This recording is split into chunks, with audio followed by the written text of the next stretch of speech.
Assalamualaikum warahmatullahi wabarakatuh. Mari kita buka kembali mushaf Al-Quran di surat An-Nur, surat ke-24.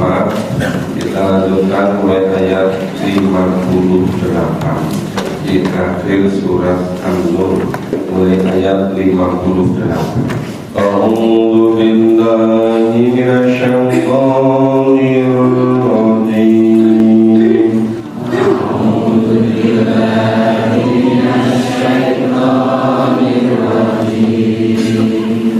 Bismillahirrahmanirrahim. Bismillahirrahmanirrahim. Ya, kita paham dulu. Kalau orang-orang beriman, orang-orang mukmin itu diatur sampai seteliti-telitinya, sedetil-detilnya cara hidup menurut Allah dan Rasul, untuk jamin supaya kehidupannya betul-betul bisa tenang, tentram, bahagia, sejahtera, termasuk pengaturan di dalam keluarga. Ya ayyuhalladzina amanu, orang-orang yang beriman, liyasta'dzinkumul ladzina malakat aymanukum, hendaklah budak-budak hamba-hamba saya, laki-laki dan perempuan yang kamu miliki, walladzina lam yablughul huluma minkum thalatha marrah, dan anak-anak yang belum balik di antara kamu supaya meminta izin kepadamu 3 kali dalam sehari semalam, supaya minta izin kalau mau masuk ke kamar tidur sehari semalam 3 kali. Pertama, min qabli sholatil fajr, sebelum sholat subuh. Sebelum sholat subuh kalau mau masuk harus izin dulu. Wa hina tad'u thiyabakum minadh dhahir, kedua ketika kamu menanggalkan pakaian luarmu di tengah hari, ya, itu biasanya setelah sholat zuhur siang hari. Jadi kalau Rasulullah dulu biasa setelah sholat zuhur itu istirahat sebentar untuk mengembalikan energi, mengembalikan stamina setelah sholat zuhur. Kemudian yang ketiga, wa min ba'di sholatil isya, setelah sholat isya. Jadi 3 waktu itu, pertama sebelum sholat subuh, kedua setelah sholat zuhur, ketiga setelah sholat isya. Jadi malam hari antara setelah sholat isya sampai sebelum subuh itu tidak boleh masuk. Kalau masuk harus izin dulu. Demikian pula setelah sholat zuhur. Itu salatu amrotil lakum, itulah 3 waktu, 3 aurat bagi kamu. Karena 3 waktu itu biasanya sedang istirahat. Istirahat biasanya enggak mengenakan pakaian luar. Laisa alaikum wala alaihim junahun ba'dahun, tidak ada dosa atasmu dan tidak pula atas mereka selain dari 3 waktu itu. Selain 3 waktu tadi, kalau mau masuk ke kamar di dalam keluarga itu, ya satu keluarga itu tidak izin, tidak apa-apa. Tawafuna alaikum ba'dukum ala ba'd, mereka melayani kamu, sebagian kamu ada keperluan kepada sebagian yang lain. Itu tadi menjelaskan yang lain lagi tadi. Penjelasan kenapa itu pada 3 waktu tadi itu kalau mau masuk ke dalam kamarnya harus izin. Ya. Tawafuna alaikum ba'dukum ala ba'd.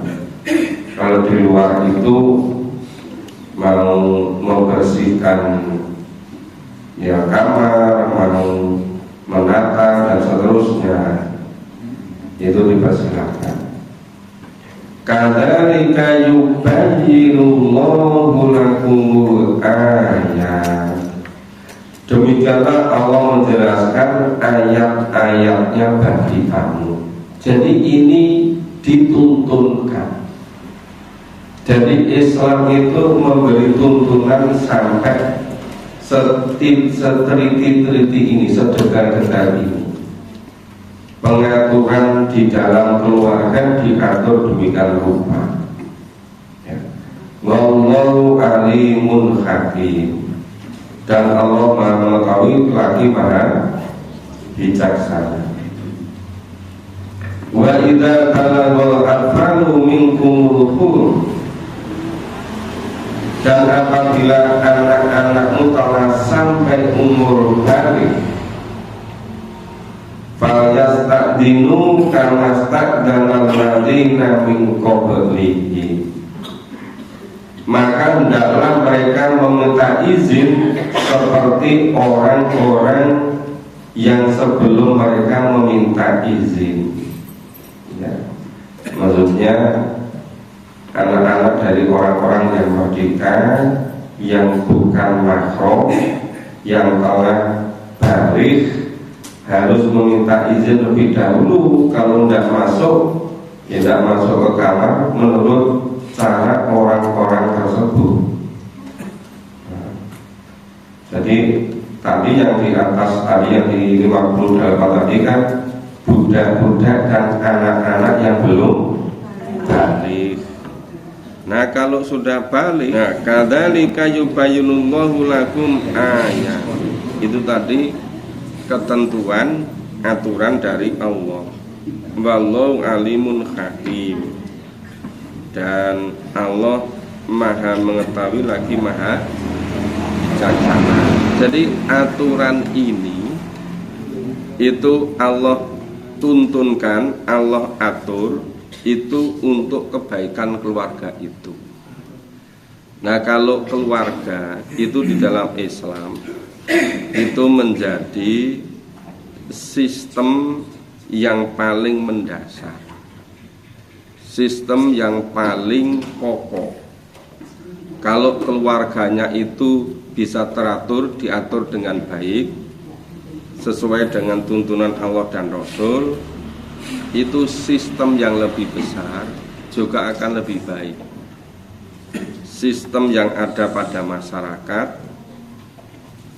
ya sistem yang ada pada institusi, pada lembaga, itu bisa kan dari keluarga, kemudian dari keluarga terbatas kepada keluarga besar. Nah keluarga besar itu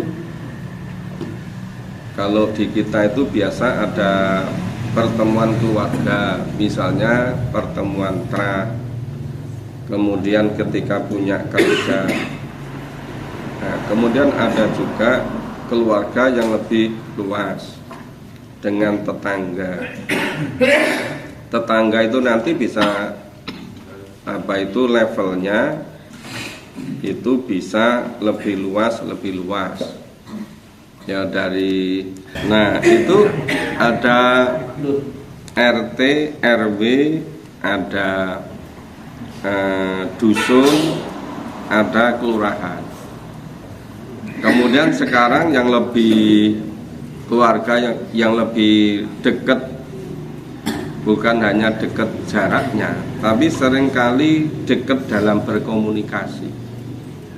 Itu biasanya keluarga seprofesi sekarir, ya, seprofesi sekarir, sama-sama pekerjaannya satu kantor, satu institusi. Bisa juga yang jauh bisa lebih rekat lagi, itu misalnya itu sama-sama hobinya, sama-sama hobi sepak bola. Itu bukan hanya antar kampung, antar kelurahan, antar kecamatan, bisa antar negara, antar benua. Dari benua mana-mana itu bisa terasa lebih dekat, lebih komunikasinya lebih erat. Itu seringkali kita saksikan kalau misalnya ngaji, itu kalau lama sedikit udah capek. Tapi kalau kita lihat misalnya lewat di dekat tempat pemancingan itu, kok bisa berjam-jam itu begitu tumak ninah, begitu khusyuk gitu. Itu juga kalau lihat orang yang main catur itu. Main catur itu bisa jam-jam, kadang-kadang bisa hari kan. Tapi kenapa kok bisa kuat itu? Nah, itu karena ada sistem, ada aturan. Padahal seharusnya kalau orang-orang beriman itu tidak ada yang lebih khusyuk, tidak ada yang lebih fokus daripada ketika berzikir pada Allah. Waktu sholat, waktu memahami ilmu, waktu belajar, waktu fisabilillah. Itu biasanya tiga hal waktu yang orang mukmin itu mengalami kenikmatan yang luar biasa. Pertama, itu waktu sholat. Kedua, waktu belajar memahami tuntunan Allah. Itu kalau dulu yang namanya ulama itu ya sehari itu biar sekian jam. Ya ada yang sempat nulis sehari itu bisa sampai 12 jam, 10 jam. Nah, cuma di sela-sela waktu sholat, berhentinya itu berhenti karena sholat, sehingga sangat produktif. Jadi tiap hari bisa berjam-jam, itu karena ilmu. Dulu saya banyak nemui mahasiswa yang seperti nggak punya masa depan, dari keluarga desa, keluarga petani, begitu ke kota bingung nanti gimana. Kemudian setelah sekian kali ketemu, ngobrol, tunjukkan masa depannya. Cuma diberi saran, kalau kamu ingin jadi hebat, coba kamu sehari semalam baca kuat berapa jam. Sehari semalam kuat membaca berapa jam. Ternyata ada mahasiswa yang sehari semalam kuat membaca 8 jam. Padahal dia dulu itu lulusan dari SMK, masuk ke pendidikan agama Islam. Tapi dengan kebiasaan itu menjadi ilmu yang hasil dari membaca itu luar biasa. Dapatnya jauh lebih banyak daripada ketika kuliah. Jadi lebih banyak ilmunya didapat melalui membaca sendiri. Kemudian setelah punya kebiasaan membaca tiap hari 8 jam, terus ditanya lagi, setelah sekian bulan punya kebiasaan membaca 8 jam, sudah punya informasi banyak, terus menuliskan sehari kuat berapa jam, menuliskannya. Dia berusaha maksimal. Nah, kira-kira sehari kuat menulis antara 3 sampai 4 jam. Jadi kira-kira tiap hari itu 12 jam, 50%-nya dari 24 jam. Itu untuk berjuang. Nah, setelah berjalan ya sekian bulan, setengah tahun, 1 tahun, 1,5 tahun, 2 tahun, itu menjadi mahasiswa yang luar biasa hebatnya. Dari situ kemudian publikasinya semakin banyak. Dari situ dapat penghasilan. Dari itu kemudian bisa untuk lanjut kuliah S2. Karena kuliah S2-nya hebat, kemudian bisa lanjut kuliah S3. Ketika kuliah S3 juga sangat hebat, karena punya tradisi membaca dan menulis sangat kuat. Nah, dulu saya bilangkan, kalau saya dulu banyak mencari sendiri, kemudian apa yang saya coba saya terapkan, itu saya sampaikan kepada mahasiswa-mahasiswa. Ternyata mereka jauh lebih cepat, karena tidak usah mencari-cari jalan yang baru, tapi tinggal mengikuti yang sebelumnya. Nah, saya bilang itu tradisi ulama-ulama dalam Islam seperti itu. Kenapa dulu menghasilkan orang-orang yang terhebat. Akhirnya ketika dia sudah hebat kemudian menjadi dosen di perguruan tinggi, nah tidak begitu lama, masih sangat muda-muda sudah sampai profesor. Padahal kebanyakan dulu-dulu itu sampai pensiun nggak nyampe profesor. Sekarang usia masih di bawah 40 tahun, ada yang 37, bahkan ada yang 35 sudah mencapai profesor. Itu satu saja, gunakan waktu.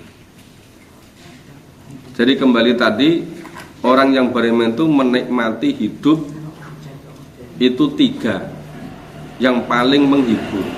Pertama tadi sholat, kedua ilmu, ya menuntut ilmu, membangkit ilmu, yang ketiga itu fisabilillah.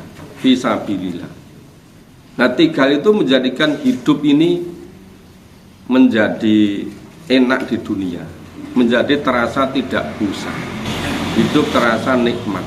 Itu kalau dicek para nabi, para rasul, para sholafus saleh, para pembaharu, itu 3 itu luar biasa.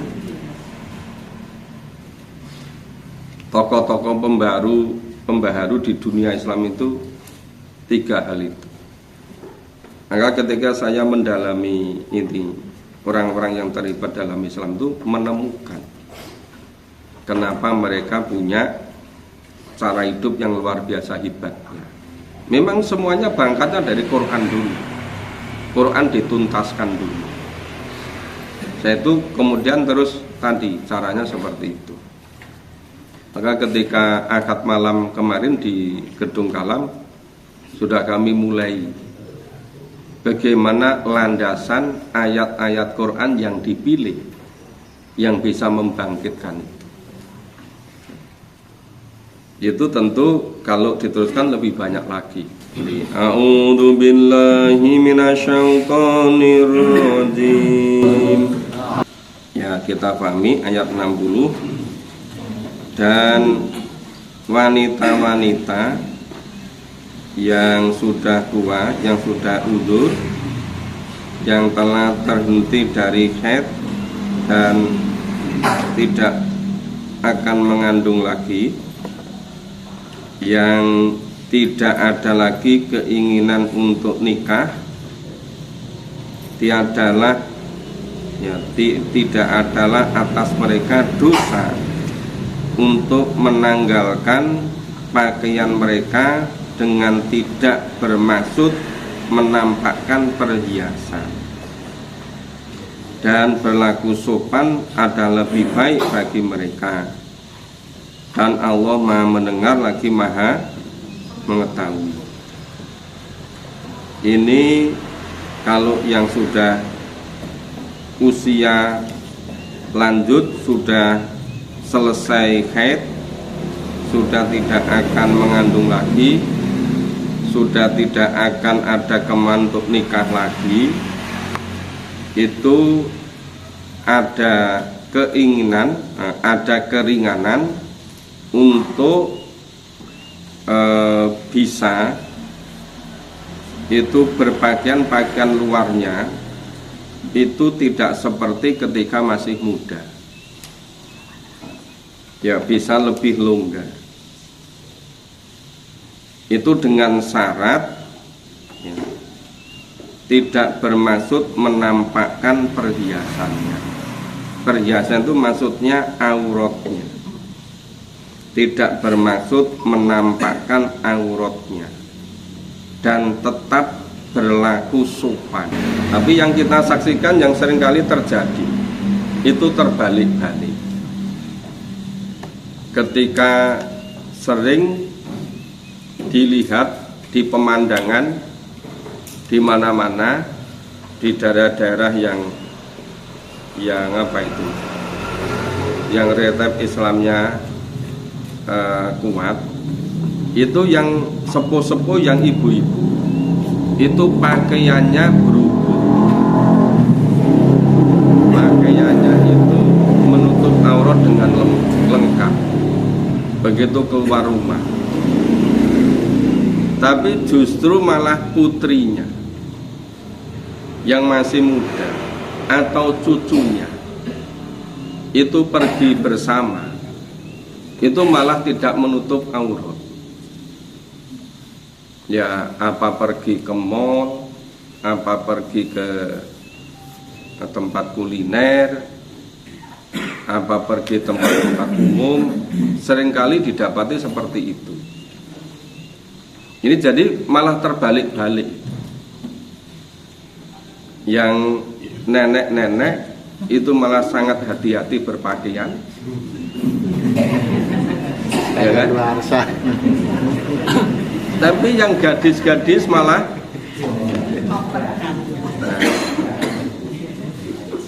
bapak-bapak, ibu-ibu sering apa melihat yang seperti itu kan?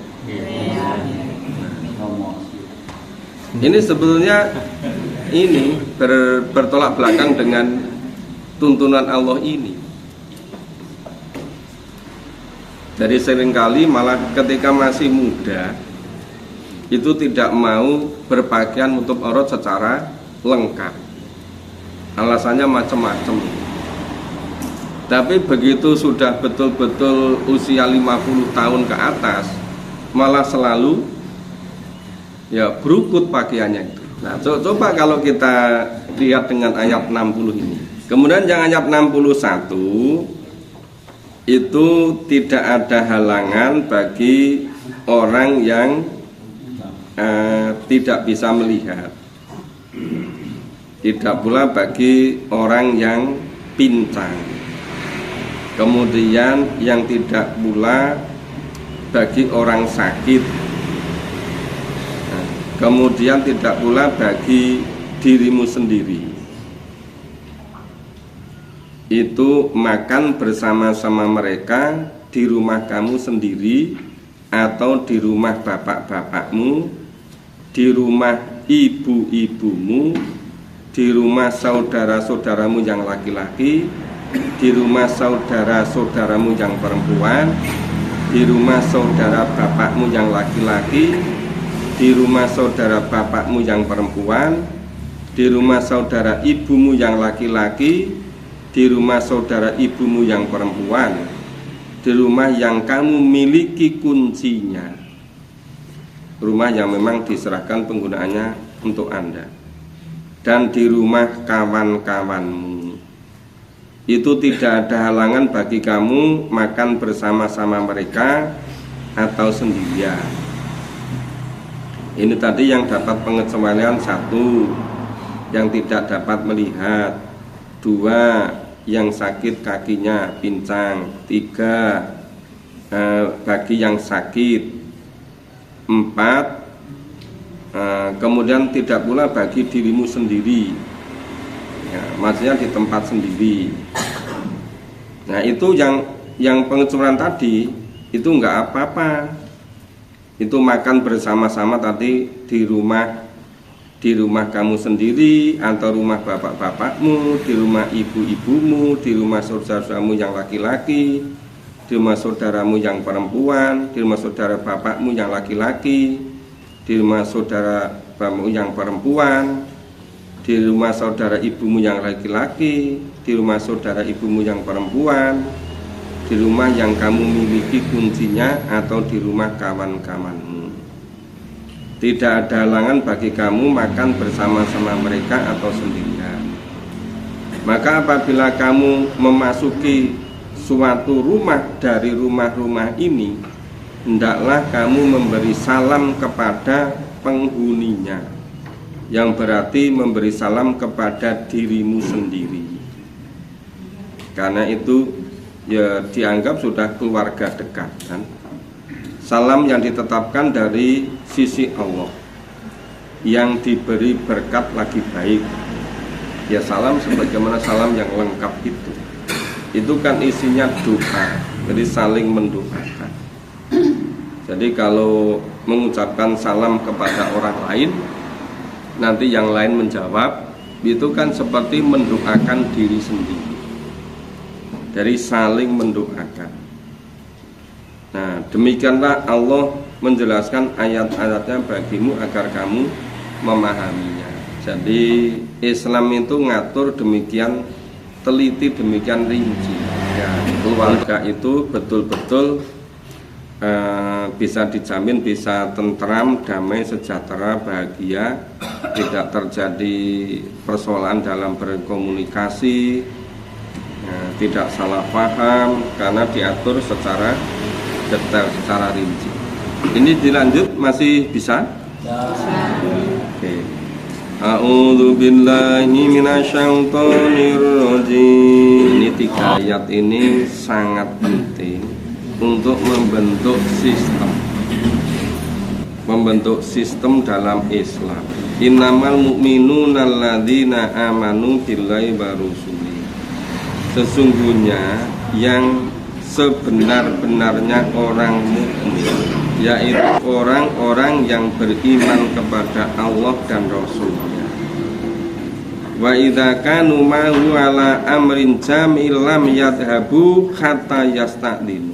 Dan apabila mereka berada bersama-sama Rasulullah dalam suatu urusan yang memerlukan pertemuan, mereka tidak meninggalkan Rasulullah sebelum meminta izin kepada. Jadi ketika Rasulullah memerlukan pertemuan, itu tidak ada yang akan meminta izin. Sebelum meminta izin gak akan ada yang meninggalkan. Sesungguhnya orang-orang yang meminta izin kepadamu, maka itulah orang-orang yang beriman kepada Allah dan Rasul-Nya. Maka apabila mereka meminta izin kepadamu karena sesuatu keperluan, berilah izin kepada siapa yang kamu kehendaki di antara mereka, dan mohonkanlah ampun untuk mereka kepada Allah. Jadi misal ada pertemuan, ada yang minta izin, itu Rasulullah yang diberi kewenangan. Izinnya karena apa, sepenting apa. Itu kalau memang penting sekali silahkan diizinkan, tapi supaya dimohonkan ampun. Kenapa dimohonkan ampun? Karena sebetulnya dasarnya itu tidak boleh meninggalkan pertemuan. Maka ketika diizinkan itu supaya dimohonkan ampun kepada Allah. Dan nanti kalau misalnya ketika pertemuan banyak yang meminta izin, itu semakin tidak bisa menyelesaikan masalah, semakin tidak bisa membentuk sistem, karena banyaknya yang izin.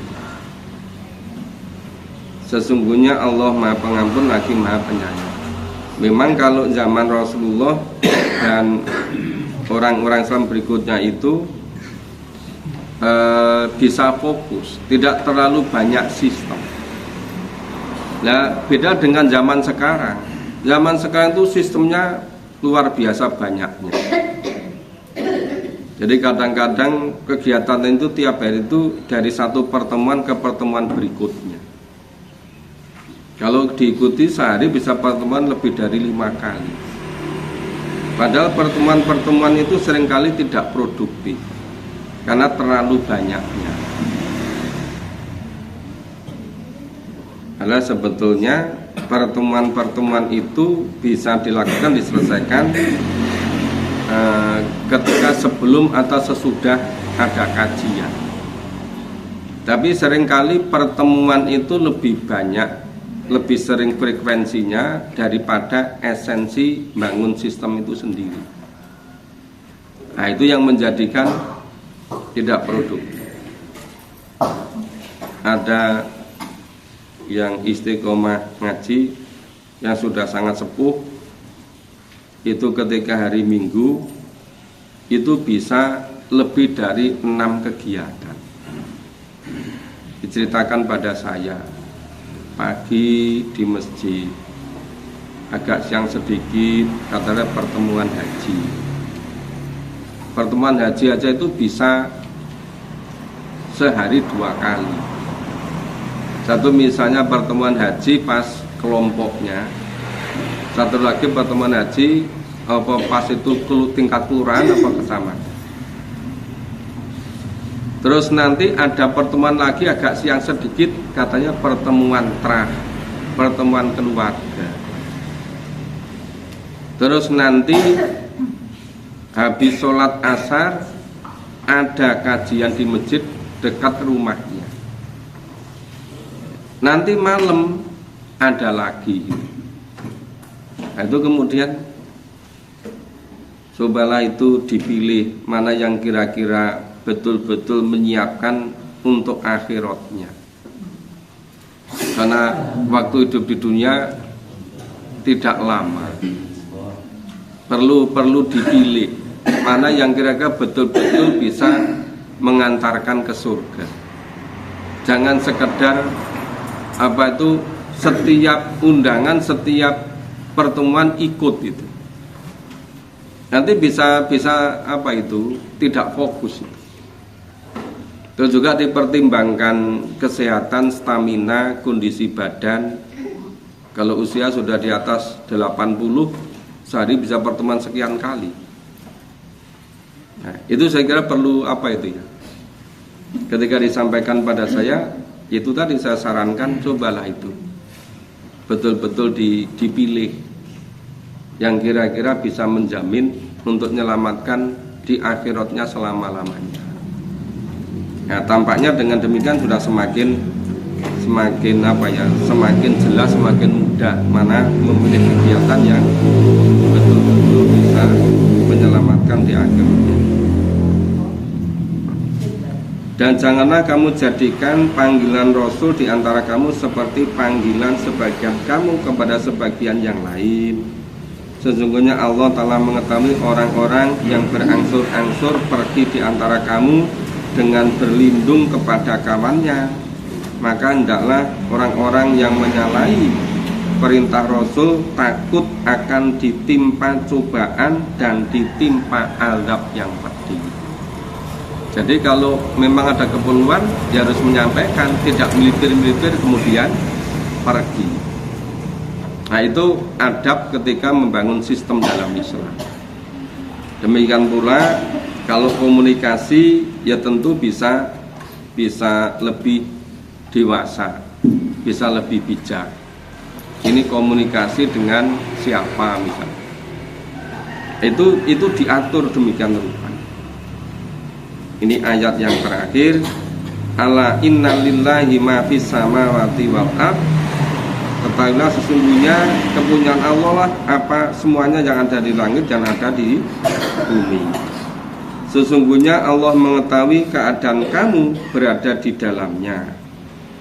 Dan Allah mengetahui pula hari-hari di mana manusia dikembalikan kepadanya. Lalu diterangkannya kepada mereka apa yang telah mereka kerjakan. Dan Allah Maha mengetahui segala sesuatu. Jadi semuanya nanti memang harus mempertanggungjawabkan di hadapan Allah. Makanya hidup ini jangan hanya sekali-kali bisa kelihatan umum di depan orang, ya, kelihatan wajar di depan orang. Tapi yang menyelamatkan itu bukan hanya karena orang lain, tapi karena sesuai atau tidak dengan tuntunan Allah dan Rasul. Ini secara ringkas akhir surat An-Nur sudah selesai. Jadi mungkin ada baiknya barangkali bisa diulang kembali ketika sudah pada suasana yang lebih jelas. Mungkin sebagian tidak bisa mendengarkan dengan baik karena keterbatasan suara. Terima kasih, semoga bermanfaat. Mohon maaf kalau ada kurang dan salahnya. Kita akhiri dengan baca hamdalah dan berdoa kafaratul majlis. Alhamdulillahirabbil alamin. Subhanallah wa bihamdihi. La ilaha illa anta astaghfiruka wa atubu ilaik. Wassalamualaikum warahmatullahi wabarakatuh.